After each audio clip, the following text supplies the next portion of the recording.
During the summer, the Eastern Isle Railway gets very busy. The railroad serves as a busy freight line, as well as a tourist destination. Because of the great scenery, it is popular with sightseers and railroad fans alike. It is common to see both passenger and freight trains multiple times a day. But during the summer months, the engines have to work harder than ever. It is common to see trains double head and pull much longer freight and passenger trains. Even John had his work cut out for him keeping up with the passengers. Some handle the large workloads much better than others. Brian was to move a small freight train from the siding, but when he moved, there was a loud creaking noise, and he stopped cold. "Whatever has happened this time?" he complained as his driver got out and inspected. "Valve gear's jammed up again," he concluded. "Fourth time this week this has happened. You'll have to get it repaired or this will soon happen again." "It's been so busy and the manager will have to find another engine," he said. The conductor, Mr. Clark, had decided the same thing. He remembered a time a conductor spoke with him about some old engines from years gone by, and he wanted to know where they were. He went to the station to meet him. "Good afternoon, Mr. Clark," he said. "Good afternoon, Paul," said Mr. Clark. "I remember a time when you told me there were some old engines out in the country." "Why, yes," said Paul. "Last I remember they were just off the switch at mile 97. After their meeting, Mr. Clark decided he was going to go find the engines. He went and found Connor shunting in the siding.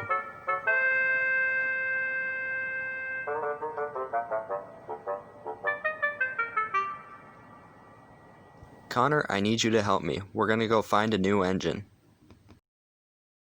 "All right," said Connor. He began to bombard Mr. Clark with questions as they left the yard. After they fetched the maintenance crane, they were making good time. They traveled a long way, quite a distance from the main railway. After a while they had gone so far that Connor hadn't hardly recognized anything around him. In essence, he was in the middle of nowhere, only being guided by Mr. Clark's directions. "I hope this engine is still there after traveling this far," said Connor. Eventually they rounded the bend and came to a switch. "This looks like it," said Mr. Clark. "It's pretty close to mile 97. Connor's driver got out and flipped the switch. And soon enough they started up again, down the old and forgotten branch line.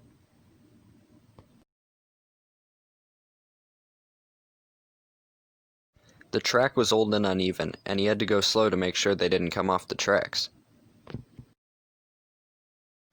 After a few minutes of traveling, Connor suddenly stopped in the middle of the line. "Do you see what's up there?" he exclaimed. Just ahead was not one, but two steam engines. "We must go see who they are," said Mr. Clark. As they got closer, Connor could see that there were two engines. One was an old Great Northern 12-wheeler. The other engine looked like a cross between an old passenger car and a traction engine. "Hello," said the strange engine. "What are you guys all doing down here?" as Mr. Clark and the crew climbed out of the maintenance caboose. "We're going to bring you back to our main railway," said Mr. Clark. "Really?" said the 12-wheeler. "Thank you, sir." "It's no problem at all," said Mr. Clark. "We'll get you back on the track in no time." And soon enough, with the crane's help, both engines were back on the track. The strange engine couldn't build up enough steam and would have to be towed back, while the other engine was able to build up enough steam to make it back. With a mighty heave, Connor pulled the strange engine back out of the siding.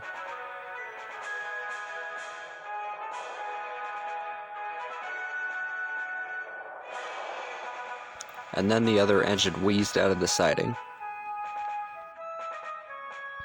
They put the strange engine on a flat car and went back to their main railway.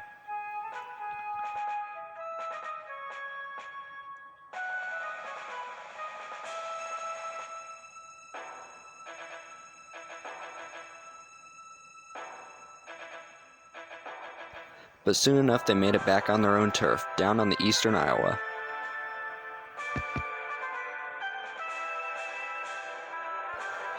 We made it, panted Connor, just as the other engine pulled up behind. Thank you for rescuing us, said the old engine. It's been a long time since I've seen daylight. It's no problem, really, said Connor. We needed another engine to help with the workload over here, since it's been very busy. I will send you to the works for repairs, said Mr. Clark. You will both make very good additions to our railway. I didn't catch your names, though, said Connor. I'm Harrison and he's Daniel, said the 12-wheeler, and I would assume your name is Connor. You're right about that, laughed Connor. It's good to meet you two. Soon enough I was shunted to the works, recalled Daniel. The engine who brought me there was nearly as old as Harrison. He said his name was Lucas. He was a nice fella.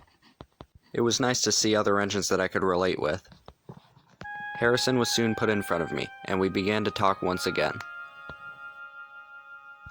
Well, said Daniel, it looks like the time that we left that dark place has finally come. Indeed, said Harrison. I wonder how long we were there for. The main thing now is that we have a bright future ahead of us, said Daniel. And that was something that they could both agree on.